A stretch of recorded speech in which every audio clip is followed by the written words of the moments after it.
అండి అందరూ ఎలా ఉన్నారు? ఈరోజు వంకాయ పచ్చి పులుసు ఎలా చేయాలో చూద్దామా?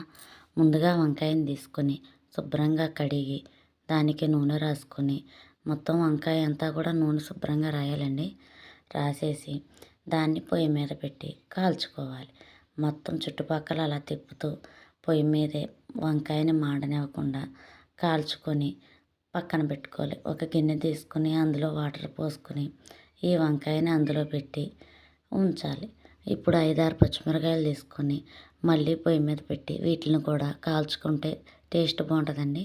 ఇలా కాల్చుకున్న దాన్ని మెత్తగా చితక్కొట్టి మనం ముందుగా వంకాయని ఉడకబెట్టి తీసుకున్నది కూడా అందులో వేసి ఒక ఉల్లిపాయ పెద్ద సైజు ఉల్లిపాయ కోసుకొని చిన్న చిన్న ముక్కల కింద మనకి రుచికి సరిపడా ఉప్పు కూడా వేసుకొని ఆ ఉల్లిపాయ ముక్కలు కూడా వేసుకొని ఒకసారి మెత్తగా కలుపుకోవాలి.